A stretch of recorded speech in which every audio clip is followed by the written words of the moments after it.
Hi everybody. How many of you know who Dan Martin is? Very good. Mark Cavendish. They both finished in the Tour de France, right? One of them ended up crashing his competitor. So basically what I'm trying to say is we're in the home straight, but what we do now is important. If we do it wrong, stuff might crash, people might get hurt. Well, probably not, but yeah, we have another half hour, 40 minutes for question and answer and discussions and preparing the next sessions, I guess. So I thought I'd try and wake you up a bit. And also to share a bit of my troubled mind. I was listening, Ivan's group there, very very wide-ranging. My own group also, we listed pretty much everything that was wrong in Ireland. And then I'm looking at this open government stuff. Essentially it's a non-binding set of intentions that we, about, open data and stuff. Is there a mismatch here? I know we're supposed to be ambitious and stretch the envelope, but are we trying to solve everything that's wrong with Ireland through this way? That's my worry. And I'm going to ask you to stand up. Come on. Stand up. Okay? Now, this is to get you to digest your lunch a bit, folks. Because basically, I think one of the questions that we have today is, let me read. What is this open government thing about? It's about enhancing the quality, the scrutiny of public decision making, right? So the solutions that you've seen on the screen and on the flipboards, do you think are we on the right path? So those of you who sit down, if you're sitting down in the next 10 seconds, that means you don't think the solutions we've come up with today are adequate. If you remain standing, it means that you think, yeah, we're on the right path. How about that? You can vote now with your bum. Wow. Sorry, what did I say? Standing was adequate, right? But we're on the right path. Okay. There's one person sitting. Can I punish that immediately? Oh, they're busy. Could you? You're sitting because you're tweeting. Yeah. Would you mind? Explaining your position. Doesn't mean that the people standing won't be asked to explain. My summary is that the real issue we have is power, as I said earlier on this morning, and open government partnership with a focus on data alone ain't enough. And none of the groups went as far as to suggest that we citizens have the means to exercise our power directly, which is what we need. It actually existed in the first constitution of this state when it was founded and was taken out by executive order. By executive order. We need to get rid of that cast of mind. Okay. And I strongly believe that we need to insert it in our existing constitution. We don't need a new constitution to insert that into it. We need to and use that then as a means to use our power for the common good, which is actually specified in the constitution. Now there'll be a lot of debate about the common good and how to achieve it. I accept all that. Politics won't disappear with that. Okay, thank you. It's great to have.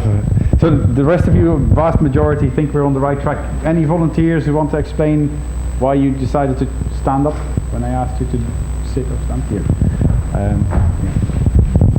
I think this is the first of 3 meetings, and I think we're at a good point for the first of 3 meetings. But I think there's certainly a need to make the outcomes that we expect more concrete, because if they're not more concrete, then they're not going to be measurable, which I think is unfair on everybody. So I think we're on the right path, but I don't think we're at the end of the path by any stretch of the imagination. You can sit down now, Francis. It's okay. So, anybody else who wants to comment on, are we on the right track? Are we on the right, or do you want to get back to some of the presentations that were made and you've actual question, or everybody happy? What is the right track? What is the right track? Well, I think that's my question to you. I think there are now a couple of, we identified some pretty fundamental problems about the democracy in this country. We've identified a list, not a very long list, of solutions. So my question is there a balance? John, can you use the microphone, folks, for the... Sorry, you haven't quite enough of me today, I'm sure, but I was going to say I actually lowered myself at the same time as our friend here. Because you used the word, you described it as, if you don't think this is adequate, sit down, and I was standing up at the back of the room, so I would have sat down. I don't think this is adequate, but it is what we can do. Making this country more transparent and more open in its administration is an essential prerequisite, I think, for fixing the country, but it won't fix the country on its own, and can't.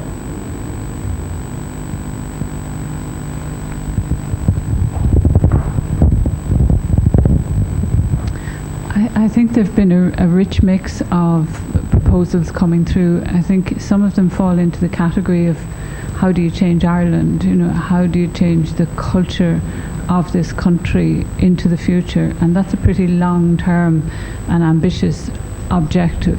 And out of what has come up, I think one of the interesting questions is going to be, what kind of criteria would you use to determine what should be appropriate to the action plan? So what are the things that need to go in there because of this particular initiative or this particular conversation, as distinct from something that might come up at a Claiming the Future meeting or some other things? So how do we focus on the action plan content?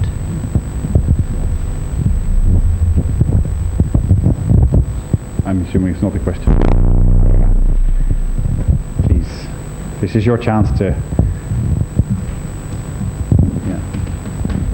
Thank you. I suppose one of the concerns, it's been very positive discussion this morning, and it's very interesting to see the four groups, the wide spectrum of ideas and solutions and barriers that came up. I was very impressed with the last one, because I thought it brought a lot of balance to maybe a very open data-focused debate from a bit earlier, so that was encouraging. I think the real challenge is going to be, and my concern about the process will be, not so much about the process, but that how, say, government and senior civil servants really view the process, and do they see it as, right, we were way behind many other countries joining the process, under pressure, we better get in on this. We're the 60th country now, whatever, 50th. When we do this, and that, as someone said, I think in that last group, that it gets the boxes ticked, the action plan is put away. So I think it's going to be critical for us as civil society and citizens to maintain this momentum. And how do we do that? And how do we ourselves not feel that, okay, come April, that's done, now I can go on to the next project that my boss assigns me to, or that our organisation gets engaged in. And that's going to be a huge challenge, because ultimately it'll just become an administrative exercise for civil servants. They have to put in an annual report, and things won't change. And that's going to be a big challenge for us, to maintain that momentum, and I hope we can.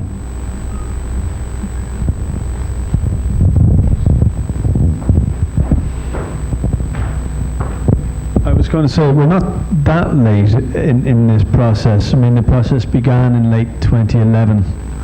We're halfway through. If you consider there are 50 or 60 countries that have signed up, there are another 100 or so to have signed up. If you consider on the UN Convention Against Corruption, Germany and New Zealand have yet to ratify. So I think that the challenge is to give credit where it is due without losing sight of the need to press government for or to commit to and deliver on a programme of reform that it hasn't already delivered. And that's a challenge as an advocate, trying to give credit, as Brendan Howland was saying earlier on, or complaining about earlier on. I have it can be difficult at times to recognise reforms that have been made, such as in the area of whistleblower legislation, and keep the pressure on for government to deliver on that legislation. And I think that's going to be one of the challenges that civil society as a sector will have to to grapple with, because if it's going to build trust and engage with government meaningfully, it is going to have to give credit where it is due without losing sight of the need for reform. But John, is that also an argument for being realistic about the number of problems we can realistically address? I mean, yes, giving credit is one thing, but also managing expectations is another. And if we go back to that list, is our list of problems simply too long for this to be a success in our own eyes? Whatever. I think the list of solutions could be too long as well, and the failure to deliver on those solutions will breed further cynicism and skepticism amongst the public. Exactly. They'll see this initiative as a broken promise. If we set expectations too high. Yeah, I have two hands here. Well, it strikes me that there's a whole kind of package. There's the lobbying legislation, there's the FOI, and the whistleblowing structures. They're all there to disincentivize corrupt practices and the misuse of power. The point about prosecution, if that's part of the process of making examples of people and that disincentivizes further abuses of power, let's say in the following decade, then all of these things work together as a kind of an evolution.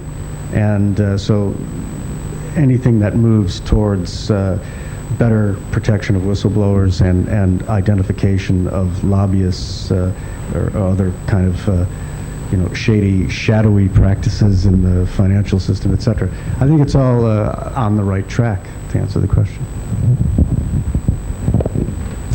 Hello, Dermot O'Sullivan from Oxfam, Ireland. Just say it's been a really energising day, and it's been really useful. It's really important issues. But here and at the discussion groups, I suppose the only disappointment is the amount of agreement and the amount of people that are speaking things, saying things that I agree with, and that are coming from a similar perspective. And it might be something that comes in session 2 and 3, where if there was some way of encouraging more civil servant, more from the government side, interactive. So at this point, we have the nasty discussion about, well, you need to be realistic. Well, that's outside of budget, given the recessionary times and all of the language that we don't want to hear. But if we get that kickback at this point, we have that dialogue here and now, I think that would be really, really useful.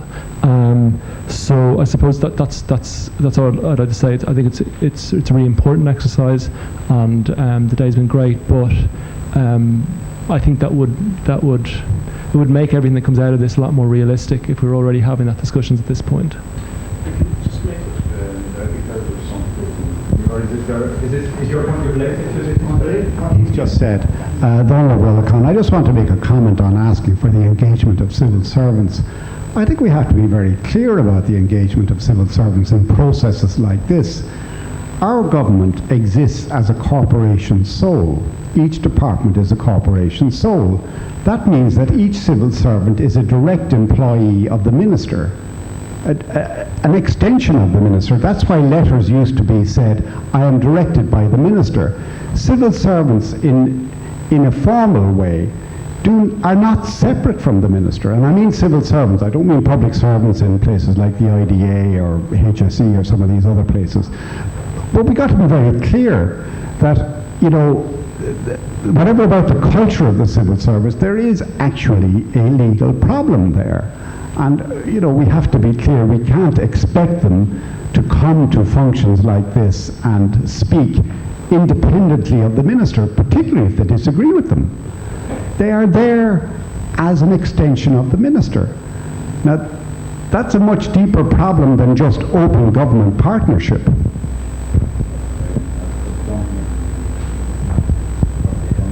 Yeah, sorry, I was going to say that, to follow up on Dermot's point, I think it's important that there be representatives of other government departments here other than deeper. There's a role here for justice, for the Department of Enterprise, for environment and others, as well as other state bodies.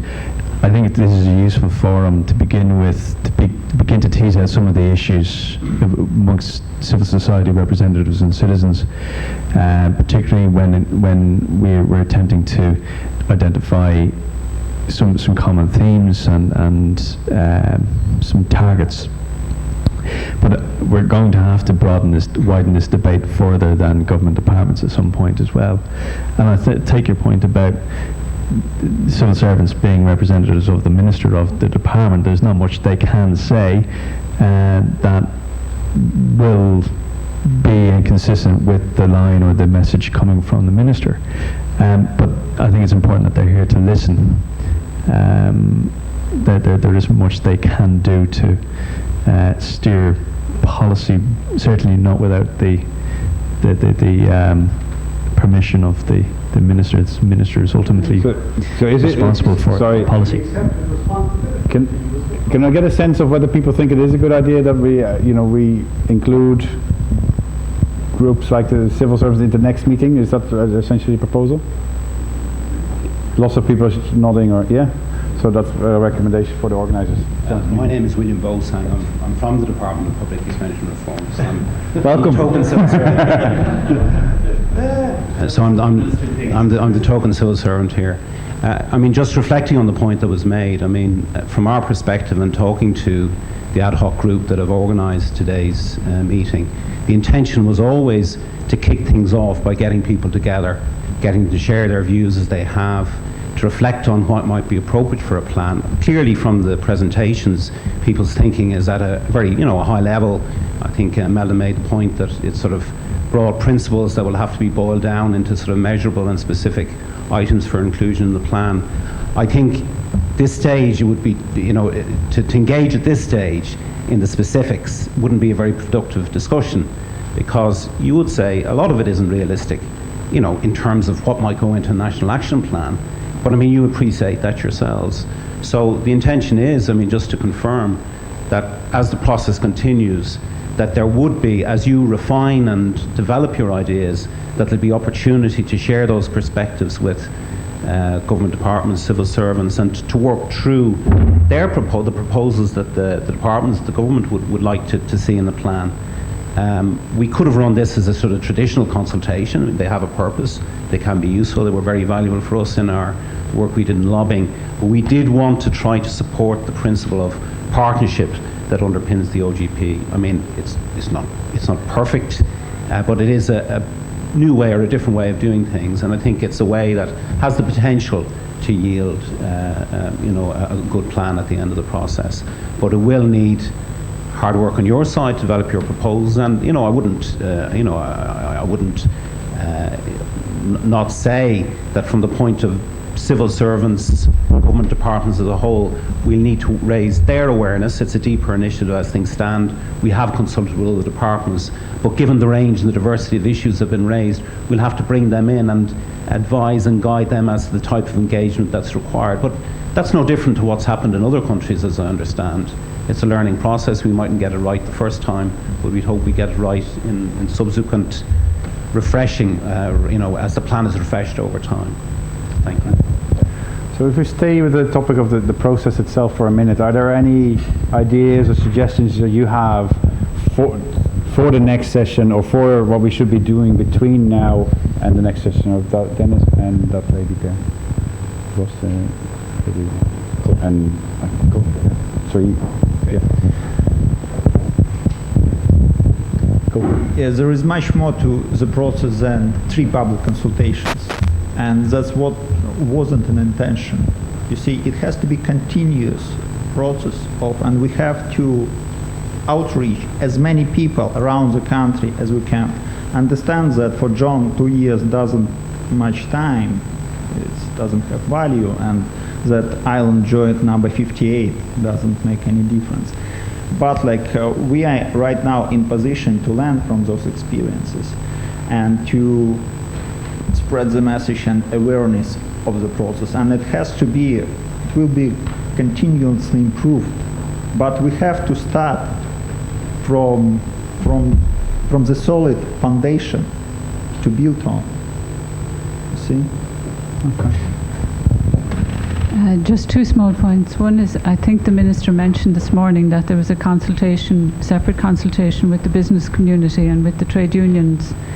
And as part of the process, there probably is merit in looking for where you can build a platform of common ground across those stakeholders as well as part of the process. And I suppose just the second small point is that this process in a way mirrors the challenge of what we're talking about more generally. So to the extent that we can avoid being insiders and that there are lots of outsiders out there and can find ways of building bridges to the generality of the population around this process, that will be a success. Sorry, just, no, practically, hold on to the microphone. Have you suggestions of how we should do that?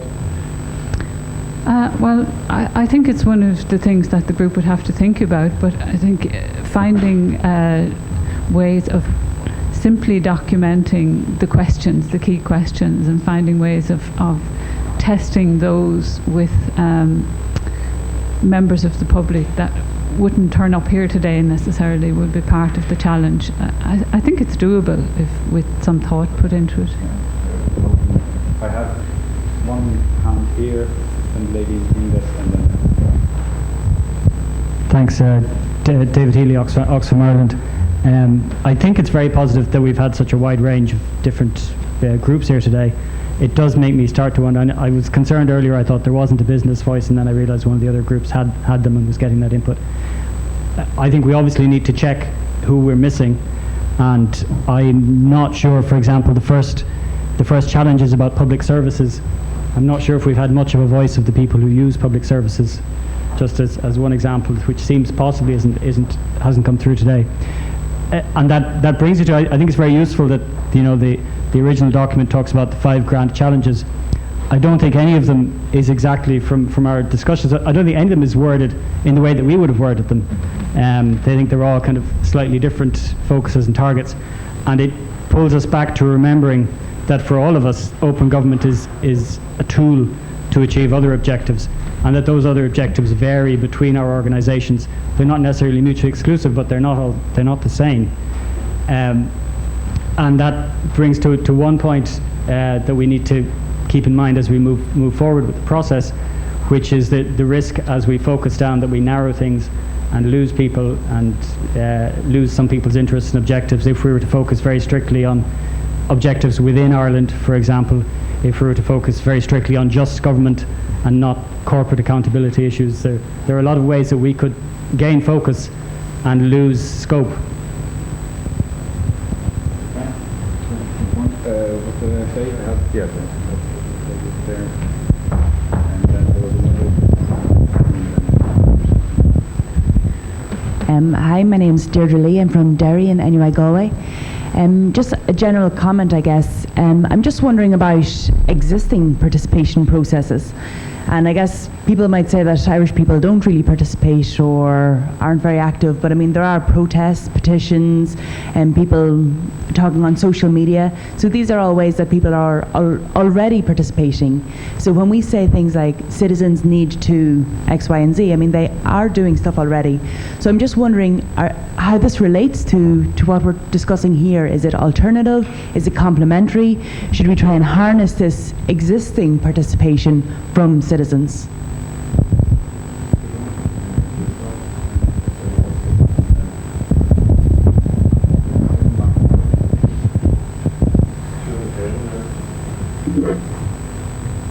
So today is Wednesday and it's working day, 3 o'clock. So how people who are working and who are not based in Dublin are able to participate in the process? If it just live streamed, the website doesn't have even comment field in it, and there is the Twitter feed is used for informing people, not to engage with them. So there are people who are interested, and they've been interested for a few years. Yeah, okay. You have to outreach them. Okay. Point taken. Good reminder of how to improve. Yes. Thanks, Andrew Jackson from Antashka. My comment was just that I think in the next 2 meetings that we ought to try, as well as following the format and trying to come up with concrete points for the action plan, we really have to focus on some of the inherent weaknesses of the open government partnership process. And I would say, wearing my lawyer's hat, that open government partnership sits at the sort of weak soft law end of schemes. And sorry to keep comparing with the Irish Convention, but it's quite a useful comparison, because the Irish Convention is really the gold standard for these sorts of open government initiatives. There you have binding legal commitments which are enforceable by an international enforcement body. Coming a step down, for countries which aren't parties to Aarhus, you have the UNEP guidelines, the so-called Bali guidelines, which are soft law, but again agreed internationally, so go beyond what some countries would like to do. Open government partnership comes down a level again. It's essentially voluntary commitments on the part of the government in an action plan, enforceable to the extent that they're enforceable at all via reporting mechanism. So the 2 points that I would see that we really ought to focus on is how to make sure that we end up in producing an action plan right at the top of the pile in terms of open government partnership, and not in the Tanzania situation of having something really not very meaningful. And I think the two ways to do that are first to make sure that whatever we try to get in the action plan is very ambitious and goes beyond what we think the government is likely to have done already or be willing to agree to commit to. That was the benefit of Aarhus.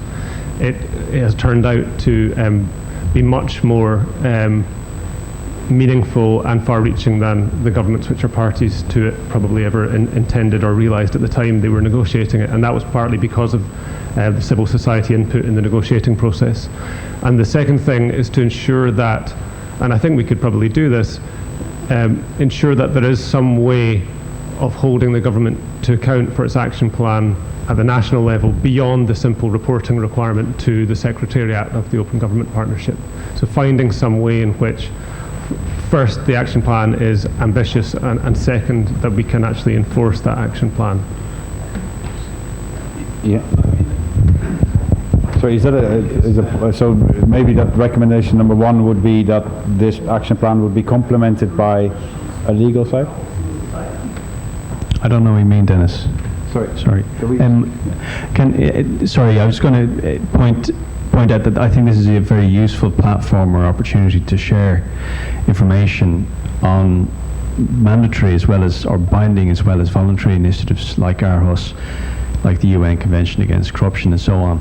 I wouldn't have that opportunity in any other forum. I also think it's important, on behalf of Transparency International, Dennis, not civil society in general, I think it's important that we reconvene these meetings after this initial process takes place, that we are able to engage in this dialogue on a periodic, on an ongoing basis.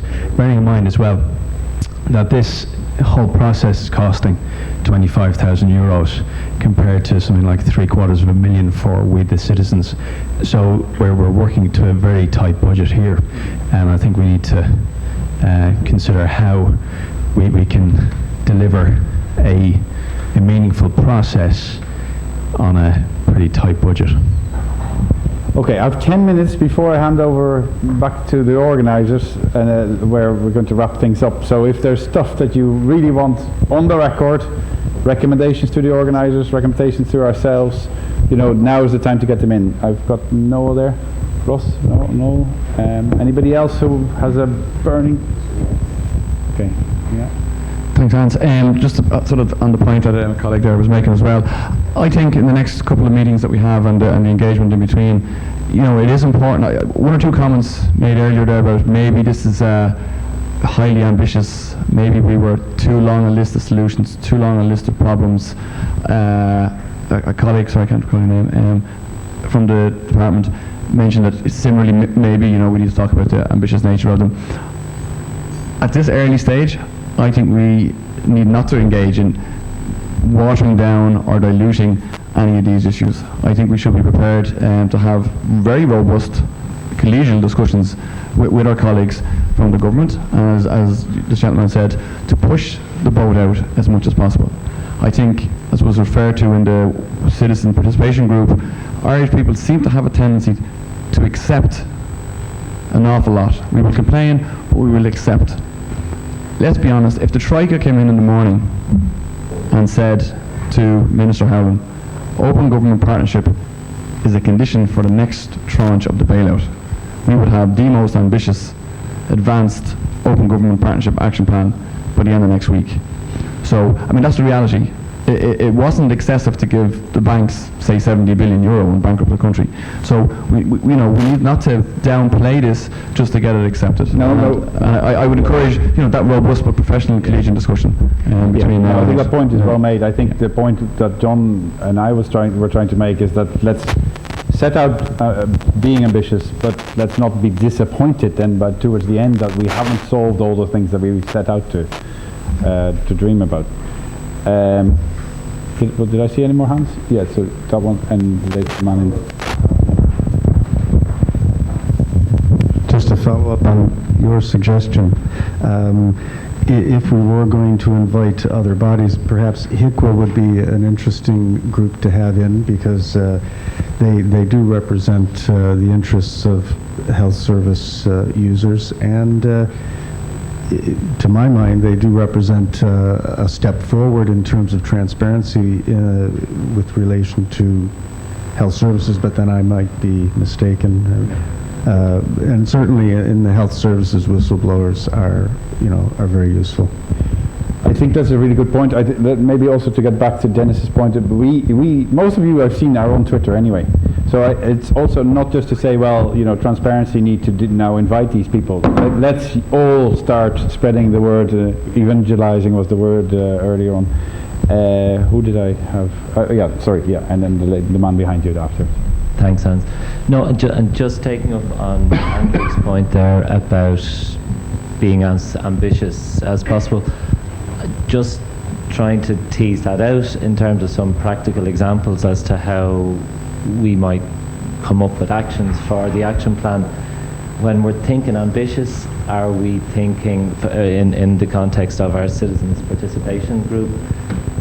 One of the issues maybe within the local government reform agenda is that idea of participatory budgeting, which is tacked on to the end. Now, are we talking about an ambitious plan to say every local authority should have in place participatory budgeting by 2050? Or are we talking about the possibility of it being piloted in 2 local authorities? As we go through the process, is ambition to be curtailed by realpolitik, it's just in terms of maybe the experience of the negotiation or the background work that was done in relation to Aarhus? That would be one of the issues that I'd be thinking through over the course of the rest of the process. Are we shooting for the sky, or are we thinking practical proposals that are possibly deliverable, small wins maybe, but in the context of the current policy context? Sorry. Gentleman behind you.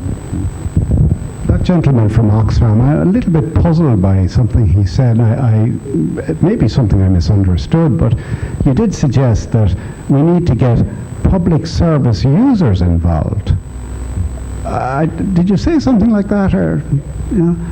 Well, I don't know about you, but I regard myself as a public service user. I came here on public transport on roads that are maintained by the public authority. I would put out my bin tonight to be collected by a private company under a franchise or a license operated by the public service. So who's missing? Who do you think is missing then from this particular group? I can think of a lot of people that are missing, and they've been mentioned, like the private sector and let's say more really voluntarily organised NGOs like residents associations and things like that. So who else is missing? The public service are here as it indicated. I don't think we necessarily have to have this discussion now. I think the point is that most of us are here with an organisational platform, and I think the. Nobody speak to that issue Sorry, it's just in terms of how we've all come to it, from our organisations or our engagements. There didn't seem to be anybody who's involved in a kind of a campaigning manner in relation to the experience of a public service user. I mean, you didn't speak as a public transport user or involvement in a public transport users group, which I know exists. So, okay, that's all. Yeah. The AA would be an example of a group that represents. The AA would be an example of a group that represents roads users. No, guys, can I cut this short? I think the point is... Okay. Okay. John, can we not have this discussion? I think the point... It's misinformation. There are advocacy groups that do represent service users. I think it would be worthwhile engaging with them. Other than the AA, I take your point. Sorry. Okay, the point is we need to broaden the discussion. That's what let's not start saying who's more representative than who. With 5 minutes, so last chance, Saloon. And it's about citizens, not about organizations and NGOs who are coming at the working days and paid to participate professionally. No. So like it's whether we have to do it over weekend or I know. I think that's and the online have to be engaged. Okay, now that point is there. We've taken that on board, and I hope we've also all said that we have our own responsibility in that context, not just say, John, invite these people next time. It's our job. Are you exhausted? Yeah. Last question I have is, what do you need to know? What do you need to hear between now and what was the 8th of August? If when we're coming back in, is it this room? In whatever room it is. What do you like to hear? What would you like to have seen happen before then? Is there anything missing ingredient? Coffee by the sound of it. No? Yes? I think it's important to have a relatively robust written procedure following this so that we can pick up after we leave off here a couple of steps down the road so that we are able to have a focused discussion when we come back on the 8th of August and where we haven't forgotten what we've discussed today and where we've brought certain discussions forward. And ideally access to every group's, because there's obviously an overlap between accountability, transparency, technology and citizens' participation. Very good. Okay, well I think that was actually what the organisers had in mind, but just to clarify that, Nuala will... is it Nuala? Yeah, you're wrapping up? Yeah. So thanks very much, folks. If you do think of something that you should have said when I said, look, you've only 5 minutes left, just tweet it or email it or, do keep the conversation going. Yeah, thanks.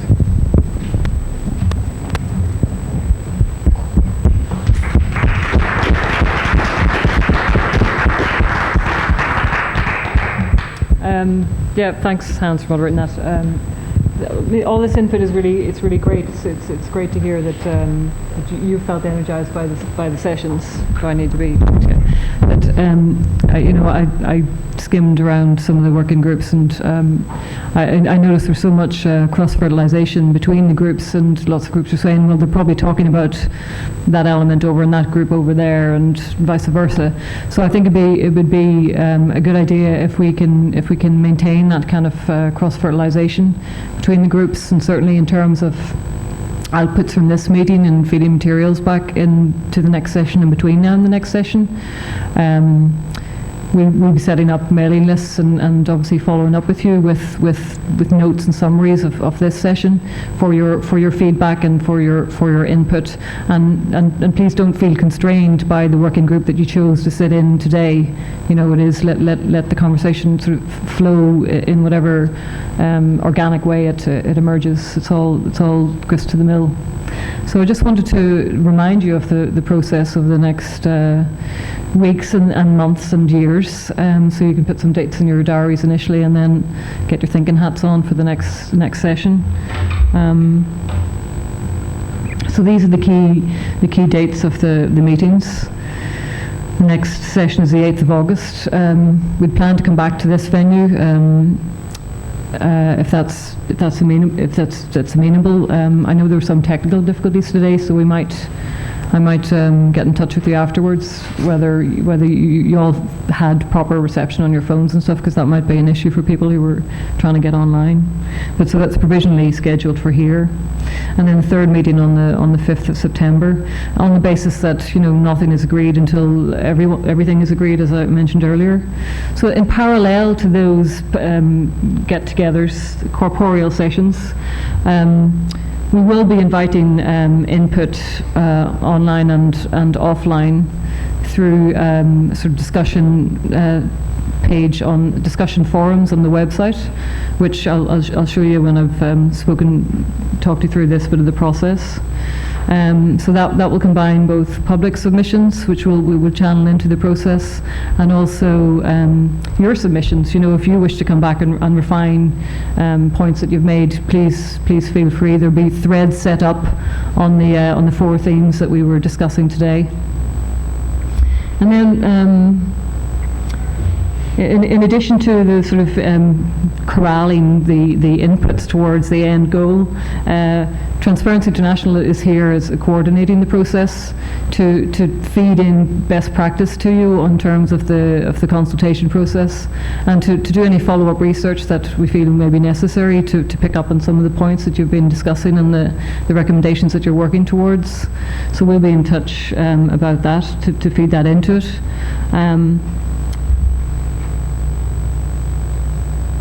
So then on the next session, what we propose is having synthesized the outputs of this session, having made them available to you for feedback and input, that we would bring them back to that session, as Imelda just suggested there, as some kind of a narrative that is still propositional in nature, because we haven't got to the end stage yet in terms of writing down commitments or anything. But for that next session as well, as I mentioned earlier, Paul Masson, who's the Civil Society Coordinator of the Open Government Partnership, will join us for that session, and he'll be both as a speaker and as a participant. And so we would hope to introduce you to some of the kind of sustainability models that have worked in other countries regarding how you go beyond the first action plan into multi-annual action plans and reviews. And there's some models that worked and haven't worked, and we'll delve into a little bit why and why not at that session. And also, as I mentioned earlier, Simon Burrell from an NGO in the UK which specialises in citizen participation. So he'll join us at that session as well. And then on the last day, we would aim to, between the August session and the September one, have been able to refine the outputs of the August meeting into what could become action plan proposals. And at that session we will seek your agreement and your consent on those, so that we can finalise them shortly after that. And we were hoping that we could think at that stage about how would we prioritise it. I mean, I think we're already starting to think that way, but think in terms of years and in terms of milestones beyond. And then I also look at what we would propose as a model for engagement, as I said, in the months and in the years ahead. And then what happens next, that's partly up to us. We're being asked for our input on what we would like to see next, what we'd like to see beyond the report that is submitted to the department. Do we want to set up a joint steering group that would have representatives of civil society, representatives of government departments on it, mirroring the way OGP is organised internationally, or would we prefer something less formal than that? That's all stuff that we have to think about, both at the next session and in our final deliberations. And so that will take us through the autumn period, and that's where we would hope that we would be getting into these kind of bilateral conversations with departments on possible commitments, so that we would be able to go beyond just the relationship with the Department of Public Expenditure and Reform. And then beyond that, the intention is that we would finalise the action plan by the end of the year. And I think, if I'm right, William, we can submit it when it's finalised, but the process dictates that you formally join the Open Government Partnership at the next high-level meeting. And so the next kind of high-level meeting of the partnership is in April 2014. But that's not to say that you couldn't have your action plan submitted before then, because the submission is just a question of uploading it onto the website. I understand there's no bells and whistles on that front. So, and then we get down to how do we sustain the momentum and the great energy and ideas that have come forth in the room today, and how do we actually turn that into something practical and workable. So let me just show you the platform that we will put up on the website, and we will feed in input from today's session on it. No, hold on.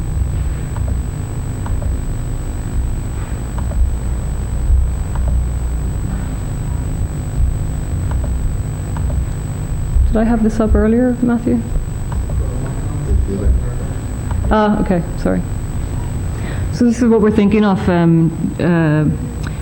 Derry from NUI Galway has very kindly amended a platform that they've been developing with the European Commission, which helps citizens to interrogate policy. It's called puzzledbypolicy.com.org.eu, puzzledbypolicy.eu. So these are the working group themes that we could start threads going on, and please, we'll obviously be tweeting and letting you know when this goes up in the next few days, and we'll feed in some of the questions that arose during the workshops and the plenary sessions into this, and try and drive some conversation through that. So I'm happy to, if anyone has any more queries on the process, I don't want to labour it with processy talk after having such a rich conversation about issues. But if you have any queries, sorry. Can I just comment on this? Yeah. We could tweet this URL and we just put it here for the time being too. Just so you can see it, but we will have a content-rich version that you can add to and tweet all you like and disseminate widely, but just for today, no, please.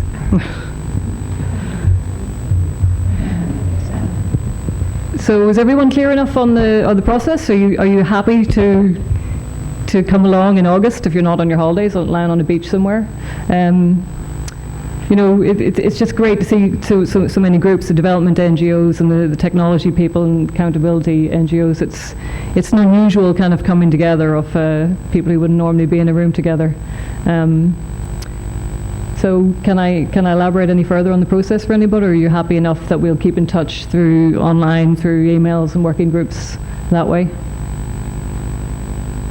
Yeah? All right. Well, I actually think we're ending 10 minutes early, so go and get yourselves an ice cream on the way home. And we'll be in touch, and thank you all for coming out today. It's great.